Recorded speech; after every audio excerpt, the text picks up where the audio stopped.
You are watching the movie Mirror. This is the story of a 9-year-old boy who, breaking free from the chains of slavery, defeats even the mightiest warriors and single-handedly rules the world.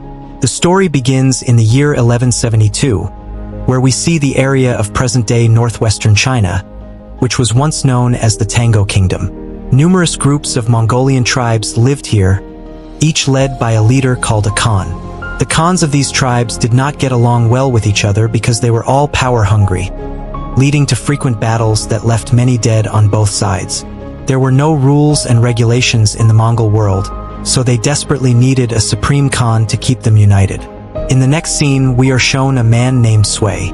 This Sui, a small Khan on the west side of China, had been sent to find a wife for his son. As night fell, he went to his place to rest. A friend's driver stops by in the morning. While Timur is roping his horse, a girl named Bat approaches him.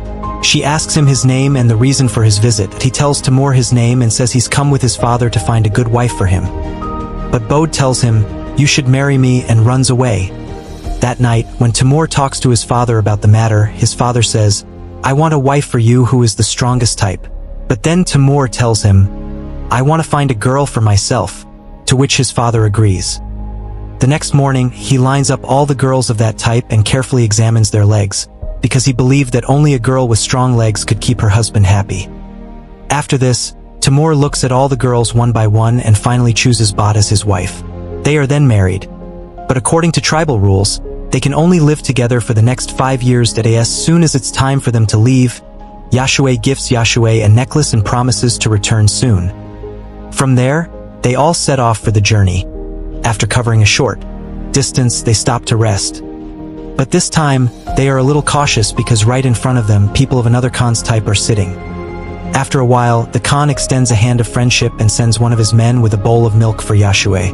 Yashue accepts the bowl and sends a bowl of milk for Yashue in return. Then Yashue asks Yashue's man to give the milk to one of his servants before drinking it himself. But Yashue refuses and drinks the milk to maintain the trust of the Khan on the other side. The Khan on the other side also says, "This Sui is also a Sui." He drinks the milk sent for him. After some time, as they continue their journey, Yashvi suddenly experiences severe pain in his chest, causing him to fall from his horse and die. It was clear that Khan had taken advantage of Sui's honesty and poisoned the milk sent. Temujin then goes to his father, but his companions prepare to leave, as tribal tradition dictates that they should only follow a powerful and strong leader. After which, Temujin performs his father's last rites with his men. In the next scene, we see that Sui's most special soldier, Taruti, seizes many of Sui's goats and his house. Enraged, Temujin's wife curses him, saying, "Remember, your death is destined for me at my son's hands." Hearing this, he becomes worried, so he immediately tells Temujin to die. He decides to kill someone, but according to Mongol custom, before killing someone, they measure their height with the wheel of their chariot and never kill children. When Turbojin measures Tipwin's height, he survives because of his short height. Then Turbojin tells his mother that he will come to kill him next year when Timur, whose height and age have both increased, will surely come to kill him. When winter arrives, the Amazons have nowhere to hide. Then he remembers what his father told him, that the golden tendrils will surely help them in their time of need. So he runs towards the secret mountain. Suddenly, on the way, he steps on an ice-covered lake, where he almost drowns. But then a boy of the same age named Jummu arrives and rescues him. Then Jummu and his older brother take Timur to their home. They go to where Jummu and his elder brother make cuts on their hands and mix the blood with milk, asking the Amazon to drink it. The next morning, the turbo type arrives there, searching for Imogen. The people of Tuboy take him away, but when they measure his height with the wheel of their chariot, they find that he is the same height as before. So they hold him captive until a wise man of their type, who used to feed the Amazon every day and also claim his wealth, arrives. Just then, it starts raining, and everyone flees to their homes. Taking advantage of this, the wise man frees the Amazon from the bondage of the Tarkuthi. Hanging the wooden noose around his neck, the Timur escapes. He tries to reach the mountain by any means necessary. It is where the god Tendri live. Upon reaching god Tendri, he is about to ask for his wish. But suddenly he sees a white wolf. Upon seeing it, the noose around the Democracen's neck opens automatically and falls down. In the next scene, we are transported to the year 1186. Taimuji has grown up and become a young man, but there is no difference. He is still running away from Turbo's men. Then one day, they find him and tie him back up with the same wooden noose with which they tied him as a child. They wanted to torture him to death, but he refuses to do anything like that and happily agrees to die. Then we see that the old man is still alive and he gives him water. That same night, when everyone is busy with their work, Turbo Type arrives to make an emergency call. He will never get a better opportunity than this. Thinking this, he kills her with the same wooden noose and escapes. Now he was fully prepared to become Khan. First, he goes to meet his childhood wife, Nayot. Nayot had grown up and looked beautiful. Temujin takes Nayot from there and goes to his mother and sister. Both are very happy to see them. For many days, they live their lives happily. But one day, trouble comes when they are attacked by the people of Marquee Drive. Many years ago, Temujin's father kidnapped the man of this market-type Khan. To quench the fire of revenge, they now come here to kidnap Nayot. So Imogen and Nayot try their best to escape. Market Khan wants Nayot as his wife, so he kidnaps her. Now he vows to bring her back. But he alone is not enough to do the job, so he goes to his blood brother, Jummu. He asks for help because Jummu had become a Khan of sorts. He was ready to attack Jummu, but he considered it a year's time. Slowly, the year passed.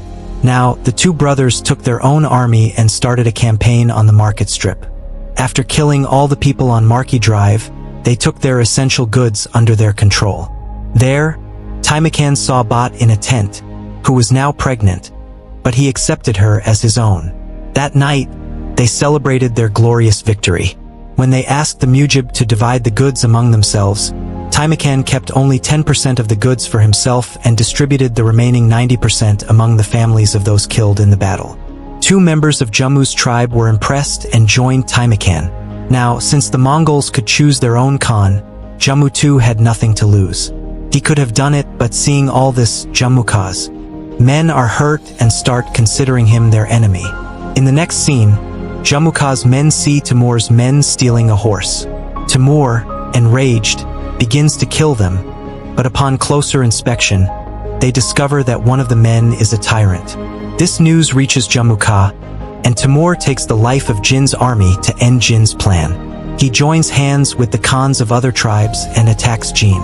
Timur, knowing that he won't win this war with so few soldiers, sends his own kind of children and women away and tells the rest of the people to fight.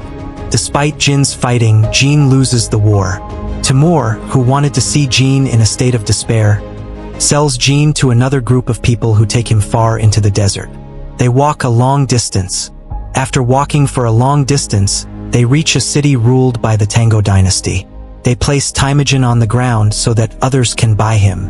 One day, the king of this dynasty came to the market and, upon seeing Temujin, agreed to buy him. However, the king's men discouraged him from buying Temujin. However, he still buys Temujin. In the next scene, they imprison Temujin in a cellar in the center of the city, so that passersby can laugh out loud at the sight of him. Every day, a monk would come to the cellar and apologize to Temujin. One day, the Buddhist monk makes a condition. If you find my wife, I will not harm this village in the future. After this, the Buddhist monk travels through the desert to find the goat. He escapes, but because the Buddhist monk was Buddha and the heat was intense, he dies. When Moat passes by, she finds the same necklace Temujin had given her, and realizes that Temujin is still alive. Seeing this, she heads for the city, where she finds Temujin imprisoned in a cage. As night falls, Bot bribes a local soldier and lets Temujin escape. Bot and Temujin return home, where the entire family lives peacefully and happily. Until one day, Bot announces that all Mongols are the same, stealing and killing each other. He feels bad about this and leaves his family. He vows to unite all the tribes and create a new Mongol empire, even if it costs him someone's life. He won't back down if he has to. The scene cuts to the year 1196. Where now Give Me. He has united all the tribes and formed a large army of Mongols. Now, there is only one obstacle in his path to becoming king, and that is his brother Jummu. Jummu also had a large army, and both of them entered the battlefield with their entire army. The emperor, being a brother, wanted to reason with Mauka, but Jummu, without thinking twice, sent all his troops to attack, resulting in the death of many of Jummu's soldiers. The battle lasted for several hours, and this time, Timur easily won the battle. He captured many of his men, including Timur, and instead of letting them die, he recruited them into his army. When he sat down to talk to Mauka at night, he told him that this greed to expand his kingdom had brought them to a turning point in life, where they had become mortal enemies. Then Jamuka said, "If I were in your place, I would have killed you right then and there." Timur feels pity for Jummu and asks him to forgive him and go away. Just then, we see a boat arriving to meet Temujin, whom he is overjoyed to see. From here, the scene changes and we see Timur in the year 1206. He becomes Khan of all Mongols. People now know him as Genghis Khan. He was also known as Genghis Khan. After this, he destroyed the entire Tangut Empire.